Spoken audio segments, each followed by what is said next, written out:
This podcast is intended for a mature audience. Listener discretion is advised.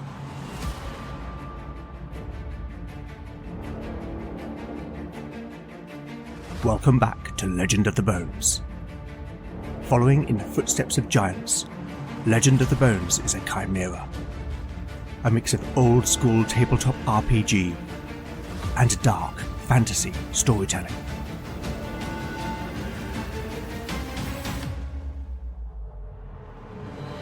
As its name might suggest, in Legend of the Bones the dice rule. There'll be no rerolls, no fudging the dice, no metacurrency. The roll of the bones will determine the character's destiny, and no one will be spared their fate. None shall escape the destiny of bone.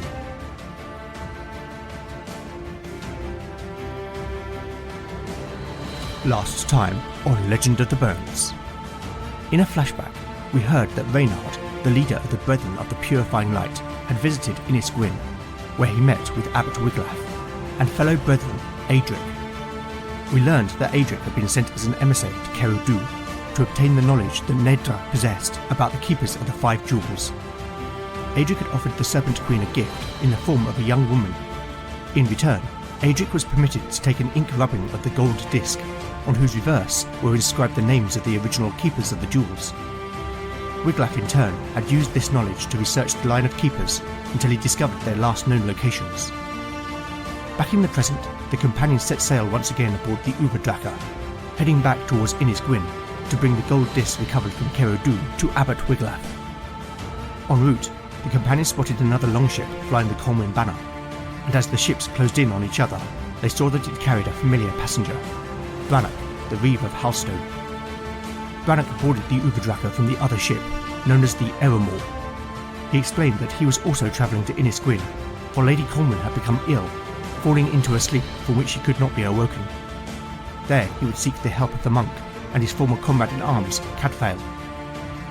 The companions relayed their trials to Brannock, who was saddened to hear of Kyr's death. Later, as the two ships continued towards the Blessed Isle, Jenna, the woman the companions had rescued from Kerudu, opened up to Lena. She recounted that she had been a novitiate of the Nine at the temple in Port Cullen, and had been deceived by Reynard and Adric into going to Kerudu, in the belief that she would perform missionary work.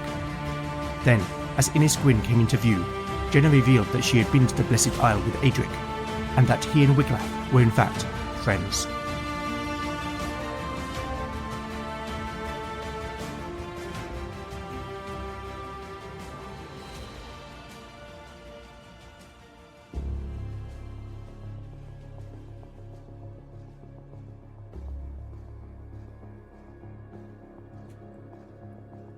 Chapter 34, Part 1, Day 37, Afternoon. Party status: Beric, 28 out of 28 hit points. Lena, 20 out of 20 hit points. Valen, 15 out of 15 hit points. Talion, 21 out of 21 hit points. Knut, 23 out of 24 hit points. Spells available: Valen has memorized Push, Shield, Soothe, and Revive. Talion has memorized Poetic Prose, Resolve, and Pitch. Lena can pray for 2 first-level miracles and 1 second-level miracle. The sun had passed its zenith by the time the two ships arrived at the Blessed Isle. The tide was out, exposing the mile-long causeway that twice a day connected Innis Gwyn to the mainland, but the shallow draft of the longship design meant the two vessels were untroubled, gracefully beaching themselves upon the island's sandy shore. A rope ladder was thrown over the Uberdracher's side, and after Knut had left Ravin in command, the companions, along with Jenna, climbed down onto the sand, as Brannock did likewise from the Eremor. The company proceeded up past sandy dunes, where clumps of long grass swayed in the fresh sea breeze, until they came to a track leading up from the causeway. They followed the path through pasture on either side, on which sheep grazed, the ewes being pestered for milk by the spring lambs. At the pasture's boundary was a small stream, where a dark-haired monk with an aquiline nose was cutting back the hemlock with a scythe. He looked up from his labour, clearly a little surprised by the presence of an armed group, and stared at them as they passed by. Beyond, to the east, was a small copse, whilst ahead to the west was an orchard of apple, plum and pear, whose delicate white and pink blossom danced away in the wind and covered the ground in an ephemeral carpet. The track's incline became steeper as it led up the hill upon which the monastery stood, and soon pasture and orchards gave way to herb gardens and an apiary from which hundreds of honeybees went about their work. A pair of monks covered from head to toe were attending one of the dozen or so hives, and the companions watched as they delicately extracted a large piece of honeycomb. "The Blessed Isle is famous for its mead," Brannock commented, nodding towards the pair. "Truth be told, I prefer a mug of ale, my lord. But right now, I'd take anything," Beric replied, his brow beaded with perspiration. The monastery itself was surrounded by a stone wall, and soon the company passed through the gates into a cobbled courtyard. To the left were stables, in which a pair of heavy draught horses were housed, whereas to the right and ahead were a series of seemingly connected buildings.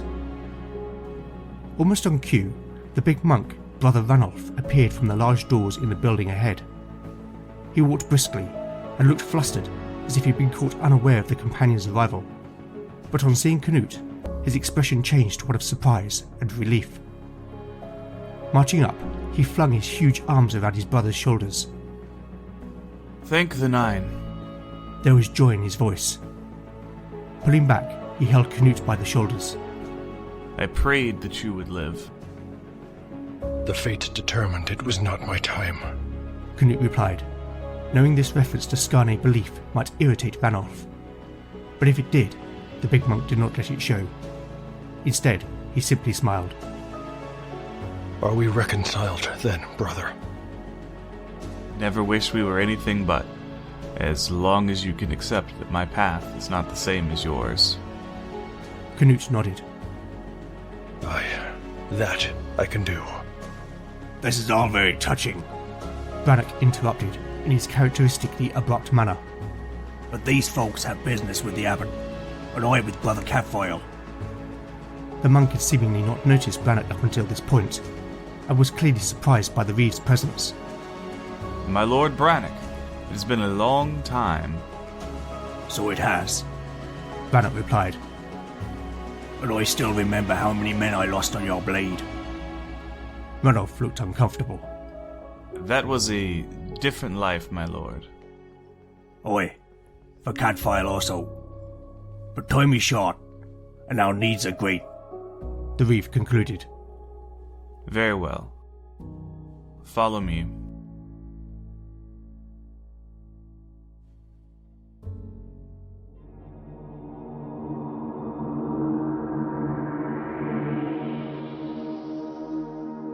Now that the party have reached the monastery, I need to determine what's going on. Back in episode 31, I asked a question of the Oracle, which I did not reveal at the time. I asked if Abbot Wiglaf was a member of the Brethren of the Purifying Light, and the result was a 6, a yes and. I interpreted that as Wiglaf being close to their leader, Reynard of Harburg, and as being instrumental in the Brethren sending an emissary to Kerudu.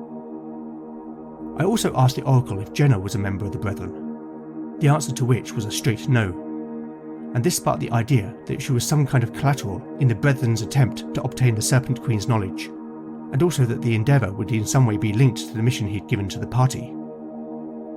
I determined that when Wiglaf saw the rubbing of the gold disc and heard of its existence, that his greed should desire him to possess it.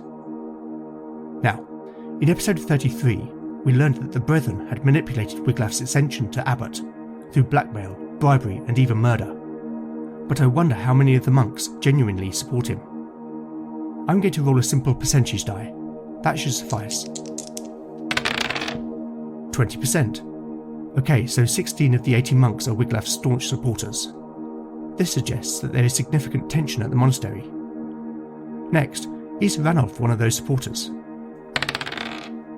A 2. That's a straight no. Okay, so given the tension at the monastery, has Wiglaf taken any other action to assert his authority and quell dissent? A 3. That's a no but.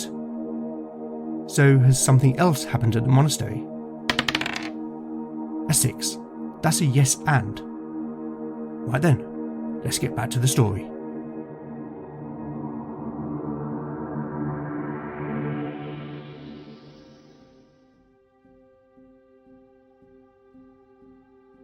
Chapter 34, Part 2, Day 37, Late Afternoon. Party status. The party status is unchanged. The companions followed Brother Ranulph inside, where they were shown to a large, sparse chamber, and the monk asked them to wait whilst he informed the abbot of their arrival. There was a single window high up on the east wall, which was filled with stained glass depicting representations of the Nine, and through which the late afternoon daylight shone, casting a myriad of coloured shapes upon the flagstone floor. Around the edge of the room was a continuous stone bench, whilst on the west wall hung a large symbol of the Nine wrought in copper. Upon entering, both Lena and Jenna faced the symbol and made the ritual blessing by touching their foreheads, then their lips, before placing their hands over their hearts, and then the companions seated themselves upon the bench. What do those gestures mean? Phelan asked with genuine curiosity as Lena sat down beside him. The cleric smiled at his interest. "It is called the Trinity of Devotion," she explained. "It is a vow. We make it at the start of each day, when we pray, and whenever we enter a hallowed place. We touch our foreheads to promise that the Nine are in our thoughts and deeds, our lips that our words will ever speak their truth, and our hearts as affirmation of our faith." I see, Phelan said, showing his understanding, but then shifted uncomfortably, looking troubled. "What is it?" Lena asked. I fear I should not be here. The mage replied. I am a heathen, am I not? Lena smiled at this.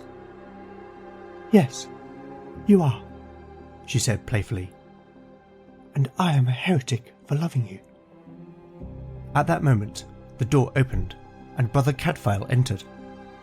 He looked more drawn than when the companions had first met him, as if he carried some great weight upon his shoulders.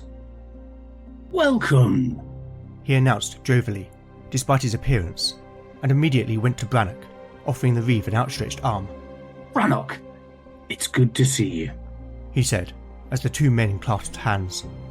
Likewise, my old friend. Brannock looked at the others. Don't let his habit fool you. There's no man I'd rather stand shoulder with in the shield wall. Cadfael laughed, slapping the reeve on the arm. "In another life, perhaps. The only weapon I wield now is the hoe. But pray tell, what brings you to the Blessed Isle?" Brannock relayed the situation regarding Lady Neve, as the older monk listened intently. "These are ill tidings indeed," the monk surmised, once the reeve had finished. Come ye then, to Trevenant. I would not ask if the need was not great. Cadfael took Brannock's hand again, this time in both hands. "I will come, so long as the abbot gives me leave." As if on cue, the door opened again, and in strode Abbot Wiglaf, accompanied by Ranulph. "Do you have it?"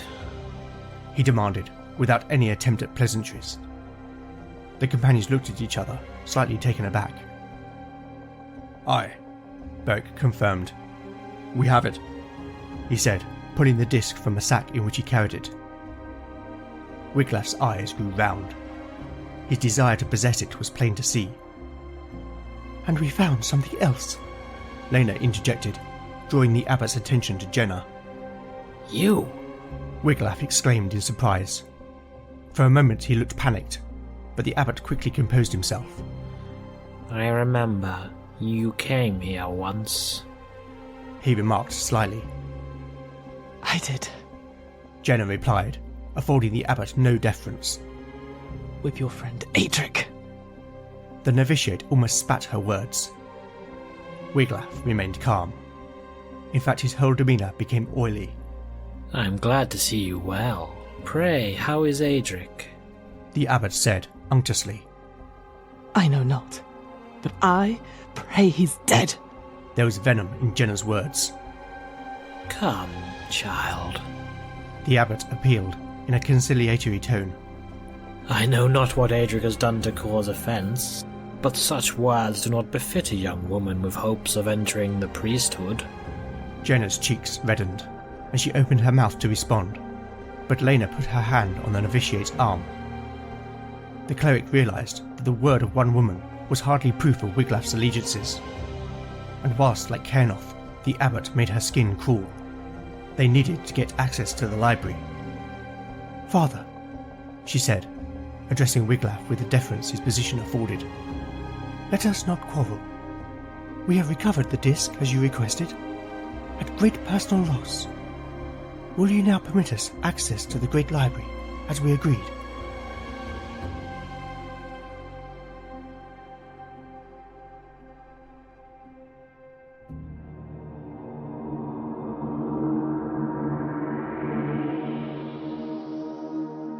Wiglaf is torn here. On the one hand, knowing the dangers of Kerodu, he never expected the companions to return. Now that they have, he greatly desires to possess the disc. On the other hand, his allegiance to the Brethren of the Purifying Light means that his duty is to hinder their progress. I am going to make a wisdom check for the abbot. If he succeeds, he will renege on their agreement and refuse access to the library. If he fails, his greed will get the better of him. Wiglaf will need to roll equal or less than his wisdom of 15. Here is the roll. An 18. Well, that is a surprise.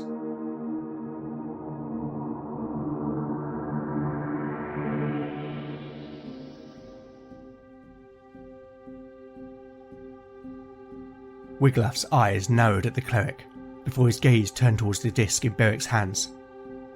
The coloured light from the window glinted off the burnished gold, further illuminating the chamber. The abbot involuntarily licked his lips. Very well, he replied, not taking his eyes from the object of his desire. You may access the library. Then turning back to Lena, he added, But only you. I cannot allow the heathens to do so. A sardonic smile spread upon the abbot's lips. They must remain beyond the monastery's walls. Lena looked at the others, who each nodded their assent. Very well. Thank you, Father.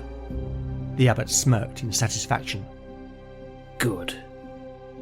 On the morrow, Brother Ranulph here will escort you to the library and explain the rules of conduct. Wiglaf turned to Ranulph. Take the disc to my chamber, he instructed. Beric handed the disc over to the big monk, who presently left the chamber. Now, Wiglaf said, turning his attention to Brannock. What business does the Reeve of Halstone have at the Blessed Isle?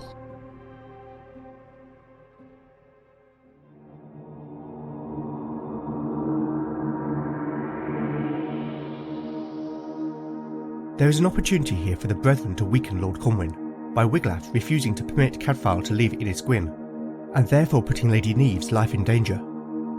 On the other hand, Braddock is a powerful and intimidating man, whom the abbot would probably not wish to displease in person. As this is an act of persuasion on the part of Brannock, I am going to make a charisma check for the Reeve, but I will apply a -4 penalty, meaning that Brannock will need to roll a 9 or less to succeed. A 5. It would seem that Wiglaf does not wish to risk drawing the Reeve's anger. Now Cadfael used to be the monastery's librarian, but as one of Wiglaf's most outspoken critics, the abbot removed him from his position and appointed one of his toadies instead. Cadfael vehemently opposes the abbot's policies and has seen enough to suspect that Wiglaf is corrupt. That, as well as his friendship with Brannock, will mean that he is willing to help the companions. So whilst I'm here behind the screen, I'm going to ask the Oracle whether Cadfael knows anything about the Brethren. A 3. That's a no but. Okay, that but makes me think that perhaps Ranulph overheard or listened in on Wiglaf's conversations with Reynard and Adric, and then told Cadfael. Is that true? 4, that's a yes but. That suggests that Ranulph heard some of the conversations, but not all. So based on that, I think I'm going to make a table of 6 things that Ranulph may have overheard, and roll 3 times. These will be the things that Cadfael might divulge to the companions. Back in a minute. Okay, I'm back. Time to roll on the table. A 1, a 4, and a 5. Alright then, let's get back to the story.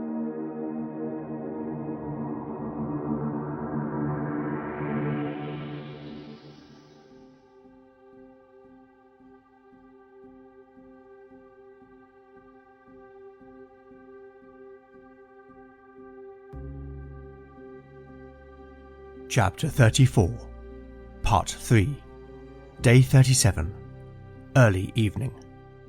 Party status. The party status is unchanged. The companions were pleasantly surprised as they entered the guest house. It was clean and well maintained, despite Cadfael explaining that it had not been occupied for some time. In some regards, it resembled a small tavern, in that the ground floor was entirely given way to a large communal space, with a kitchen and pantry to the rear, whilst the upper floor contained an open dormitory.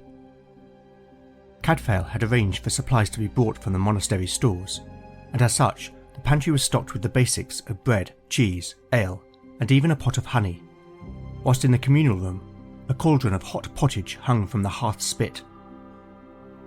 After Wiglaf had agreed to Brannoc's request, Cadfael escorted the companions beyond the walls to where visitors to the monastery were accommodated, and now the monk sat with them as they partook of steaming bowls of the stew and relayed the tale of their travels. "You must tread carefully, my friends," Cadfael commented, his face dark. "I myself know little of these brethren, other than that they are fanatics who twist the teachings of the church, but I can tell you that these clerics, Reynard and Adric, were here 7 days hence. Brother Ranulph overheard their conversation with the abbot, and what he heard was most disturbing." How so? Lena asked. "This Reynard is scheming to take control of the kingdom.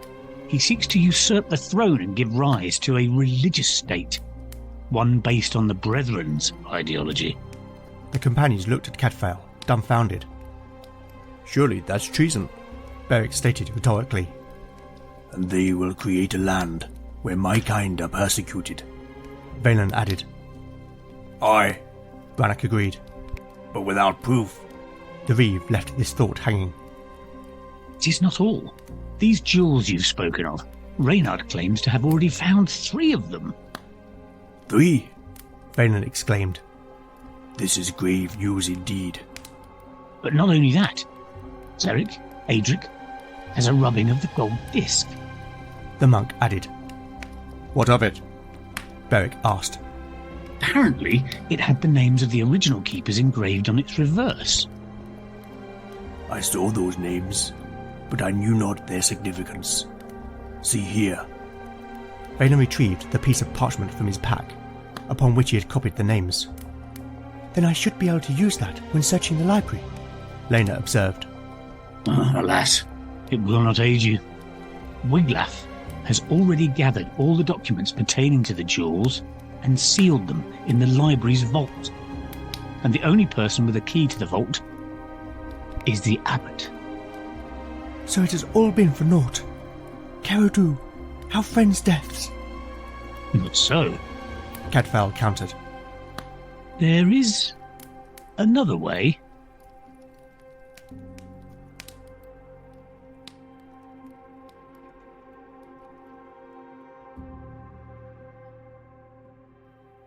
Chapter 34, Part 4, Day 37, Night. Party status.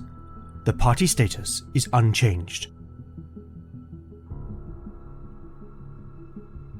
It was dark by the time the party arrived at the hut, but the soft glow of the waning moon provided just enough illumination to light their way. Cadfael had given them a hastily drawn map and explained that in the wake of the Skarne raids of previous years, the old abbot had arranged for an escape passage to be excavated, leading from the crypt out to a small cabin concealed within a copse a quarter of a mile to the east of the monastery. Once in the crypt, Cadfael explained that a secret doorway would give them access to the Scrollarium, a chamber beneath the library where the most ancient and fragile manuscripts were kept, which in turn led to the vault. Not only that, but the monk had revealed that upon the old abbot's passing, he had temporarily been the holder of the vault key, and in that time had made a copy that, as librarian, he had hidden in the Scrollarium. Brannock remained at the guest house. The Reeve was all too wary of compromising Lord Conwyn should the companions be caught, but Jenna had accompanied them, for the young woman was keen to do anything she could to thwart the men who had robbed her of her dignity, and refused to stay behind. The cabin was a basic single-room structure, reminiscent of a shepherd's hut, though it was equipped with blankets, tinderboxes and candles, and was clearly maintained, for there was little sign of dust and cobwebs, as one might expect otherwise. In the centre of the room was a trapdoor, beyond which a ladder disappeared into the darkness. Beric lit a torch, which he gave to Jenna to hold. Then, with the warrior leading the way, the companions one by one descended into the gloom.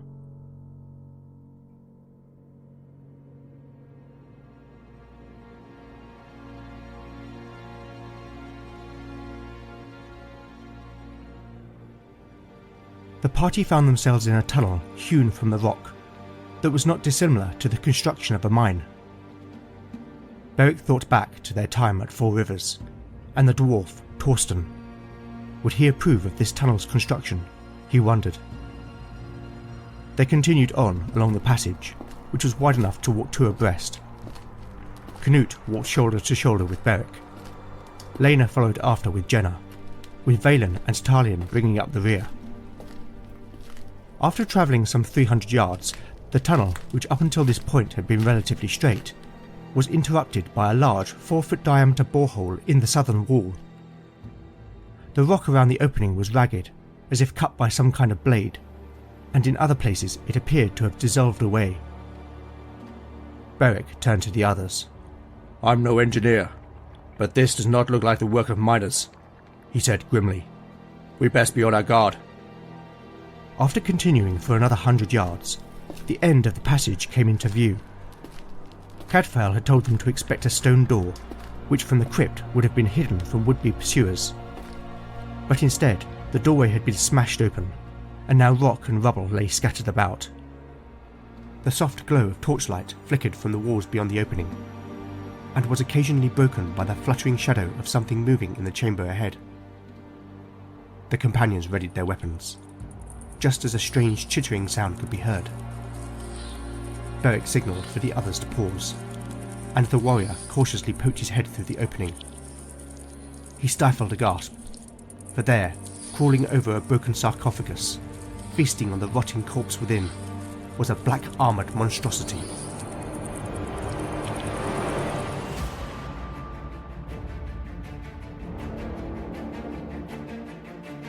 Thank you for listening to Legend of the Bones. I hope you've enjoyed the show. If you like what you've heard, then please do consider giving it a positive review in your podcatcher of choice. Once again, where would I be without my amazing and growing cast of voice actors? And this episode has a veritable bounty of talent. Returning to the role of Abbot Wiglaf is Robin Sampson. Robin is the creator of his own hybrid solo actual play podcast, Stories from the First Watch. If you like what I do here, then you should definitely check out Robin's show. It's firmly on my list of favourites. Also returning in the role of Jenna is Fiona Katie Howard. Fiona is an improviser and actor who established the What Am I Rolling and the GM Book Club podcasts. You can find Fiona at www.flowcode.com/page/FKTH. Another return guest, reprising the role of Brother Cadfael, is Dave Patterson, host of the wonderful chimera that is the FrankensteinRPG podcast. You can find Dave on X at Dave Paters. Yet another returning talent, reprising the role of Brother Ranulph, is Kevin Conyers. Kevin has a blog with all kinds of OSR goodness at www.floodedrealms.com. Finally, returning once again in the role of Canute, is John Cohen, creator of Tale of the Manticore. My sincere thanks to each and every one of you. I'll put these wonderful folks' links in the show notes. You can also help by liking or reposting new episode announcements, or by recommending the show online or to a friend. You really can't beat the power of word of mouth. Alternatively, if you'd like to show your appreciation by buying me a metaphorical cup of tea, then I now have a Ko-fi page at ko-fi.com/Legend of the Bones. Any donations will go towards the show's running costs. I'd also love to know what you think of the show, and I do respond to every message I receive. So with that in mind, you can contact me on X at LegendBones, Mastodon at LegendBones at ttrpg-hangout.social, Blue Sky at LegendBones, Instagram at Legend of the Bones, email at legendofthebones@gmail.com, or go to legendofthebones.blogspot.com for show notes, house rules, character profiles, art, maps and more. Join me next time to find out what awaits our adventurers as the bones decide their fate. None shall escape the destiny of Bone. Hello, this is Dave from the Frankenstein's Role-Playing Game podcast. We'd like you to listen to us, well, because you hear things like this. Knock once for yes, twice for no. How about that? Can you hear me now? Yes, we can. Very faintly, but you're... You are quite quiet, though. Well, that's because it's over here, because I keep forgetting that if you've got a microphone, you have to be somewhere near it. Yeah. It's almost like sound is a physical thing. Well, I mean, I don't want to intimidate you guys and make you feel that you're dealing with a professional. So if this is the level of professionalism you're looking for in podcasts, then please do come and join us. The Frankenstein's RPG podcast, where we try the truly Herculean task of stitching together the ultimate role-playing game, and by ultimate, we're using it in its very broadest sense, Frankenstein's RPG podcast, available on all good podcast networks. Come and find us.